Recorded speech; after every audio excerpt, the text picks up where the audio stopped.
Welcome back. Well, we certainly rocked out the dinner bowls, but knowing us, we're not stopping there. Now we are ready to update some classic desserts for you. And when you think about meringues, you think about that light, fluffy cloud of beaten egg whites that covers a tart lemon pie.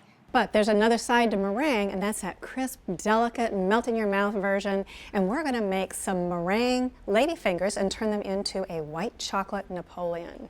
And then wait till you see how I'm going to glaze a classic cream pound cake. It's pretty cool. That's going to be really delicious, but first we're going to go ahead and we're going to get started making the Napoleon. And the first step is to make our meringue ladyfingers.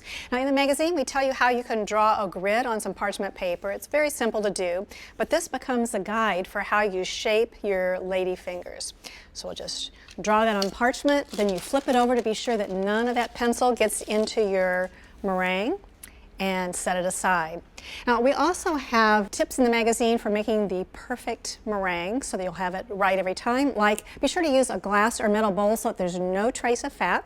And you want to separate your eggs while they're cold. I have 4 egg whites here. And then you bring them to room temperature so that they'll get the highest volume as you beat them. Now I'm going to beat these until they're nice and frothy.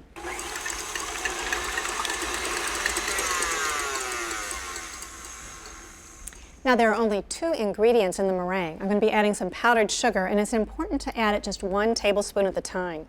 The powdered sugar will dissolve immediately, so there's no worry of having a gritty meringue. And also there's some cornstarch in the powdered sugar that helps to keep the meringue nice and stable. So I'll add it gradually and beat it until it's stiff and glossy.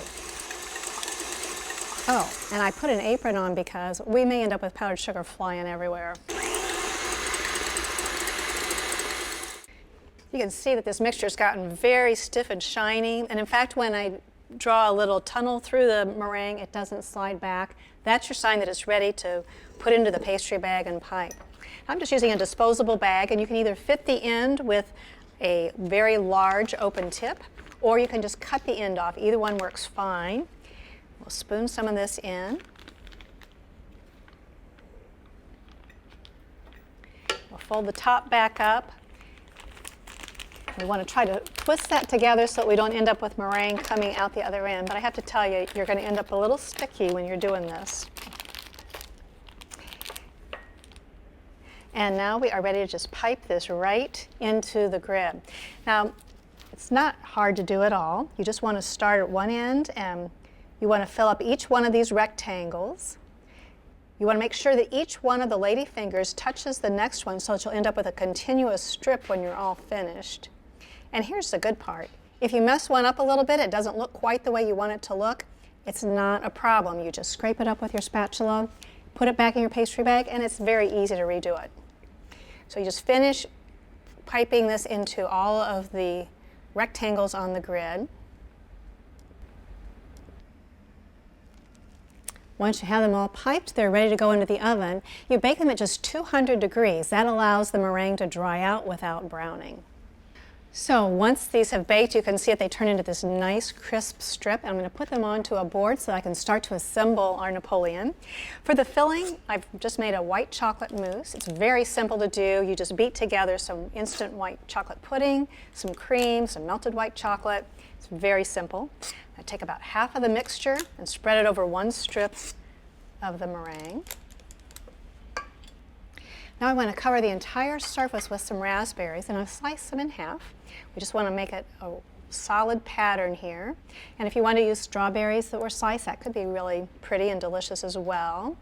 Then we'll finish with the rest of the mousse and top it off with that last strip of meringue, and that'll take me just a minute. So while I finish up, Marianne is going to dress up a pound cake. And here it is. Beautiful.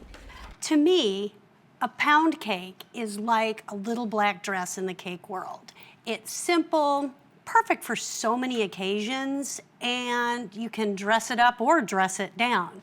We have a classic cream pound cake in the magazine, but instead of using a traditional glaze, I'm gonna do something a little bit different. I'm using browned butter to make the glaze. Just by cooking the butter past the melting point, the milk solids start to get nice and brown, giving you a wonderful nutty aroma and a richness. Cook it on medium-low heat, and you don't have to stand here and literally watch it on the stove, but don't go too far because the butter will go from brown to burnt pretty quickly, and then you have to start all over again. This is a really easy technique to master, and when you do, the possibilities are endless. You can use browned butter in place of melted butter in lots of different recipes. Think about chocolate chip cookies, or a hollandaise sauce, or even a salad dressing. In the magazine, we've got a spinach salad with a browned butter vinaigrette that is just fantastic. So, use your imagination. The brown butter's ready to go, and to put together the glaze, it's easy. Just add some heavy cream into some powdered sugar and mix it until it's nice and smooth. If it seems like it's still just a little bit stiff, no worries there, just add just a touch more heavy cream. And keep it handy, you might need it. And now, you've worked really hard for this, so slowly whisk in that brown butter until it all comes together. And try to leave the sediment and the little brown flecks on the bottom of the saucepan, if you can. I did it, there you go. This is a perfect consistency for that cake. Now, to remove it from the tube pan, here is a really cool kitchen hack. Take a paper plate, cut a hole in the center, and put it right over the top of the tube pan. It's a little bit of kitchen acrobatics, but it's really worth it. Flip it over. That drops right off the tube, and your cake won't break. Take the rack, put it right on top. Ta-da! You have got that cake that is ready for the glaze. This really reminds me of being back in my mom's kitchen as she was doing this many, many years ago. As I said, pound cakes are just so classic and so beautiful. It smells amazing. I love that brown butter smell. It really does. Now, at this point, it's ready for a most gorgeous cake plate. However, I think we might agree that I think we need to cut into it now. Well, I'm ready. I just have one final step to do on the Napoleon here. Add a little raspberry garnish, then we just want to dust the top with some powdered sugar to finish it off.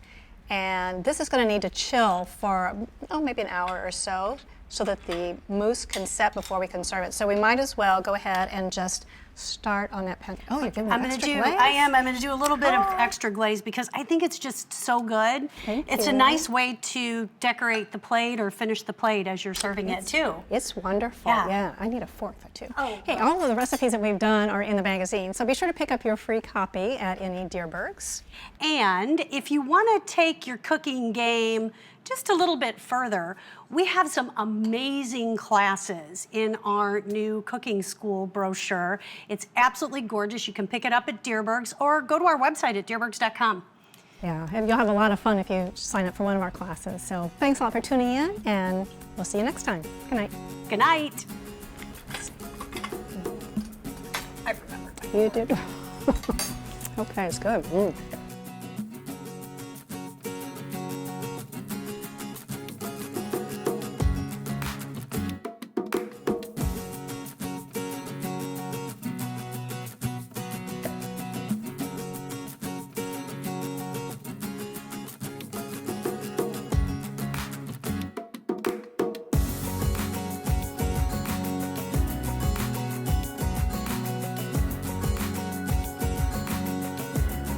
Everybody Cooks is shot on location at the Culinary Event Center, a unique gathering place for your special events with a culinary twist.